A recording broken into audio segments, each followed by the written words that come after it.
देखो, हम पर्सनली अनिल कुमार शाह को लेकर बात करेंगे। वो अनिल कुमार शाह भाई बनते थे, यानी कि 16 में नाम उनका चाहिए था, क्योंकि अनिल कुमार शाह एक ऐसे बैट्समैन हैं जो कि भाई अपने बल्लेबाजी को दिखा सकते हैं, वो अपने क्षमता को बता सकते हैं, अपने हुनर को दिखा सकते हैं और चौका छक्का भी लगा सकते हैं। वो अनिल कुमार शाह को भाई टीम में जगह नहीं दिया गया, ये बहुत दुख की बात है। क्योंकि अनिल कुमार शाह की अगर हम बात करें, अनिल कुमार शाह एक ऐसे बैट्समैन हैं भाई, वो सिचुएशन पर कभी भी वो अपना फॉर्म में आ सकते हैं और वो तहलका मचा सकते हैं। मगर अनिल कुमार शाह को क्यों नहीं मौका दिया गया? कि देखो, अनिल कुमार शाह को इससे पहले बहुत सारे मैचेस में मौका दिया गया।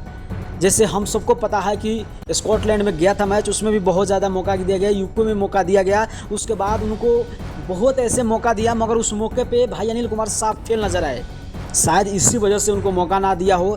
मगर नेपाली कैन और नेपाली मैनेजमेंट को सोचना चाहिए था कि देखो, अनिल कुमार शाह के पास उतना क्षमता है, उतना हुनर है कि अनिल कुमार शाह मैच में वापसी कर सकते हैं। जैसे हम लोगों ने देखा होगा कि जब नेपाल की ये टीम आया था आसाम में, तो उसमें भाई अनिल कुमार साहब अच्छा खेले थे। 2 मैच में, भले ही एक मैच में थोड़ा कम रन बनाए थे, मगर 3 मैच में अच्छा खेले थे। तो इसीलिए मैं बोल रहा हूँ कि भाई अनिल कुमार शाह को वापस आना चाहिए था और आना भी ज़रूरी है। तो देखो, अनिल कुमार शाह कब तक वापस आते हैं, क्या उनको T20 वर्ल्ड कप में जगह मिलेगा या नहीं? अपना राय जरूर कमेंट कीजिएगा। अगर नए हो तो चैनल को सब्सक्राइब करते हुए पेज जरूर फॉलो कीजिएगा।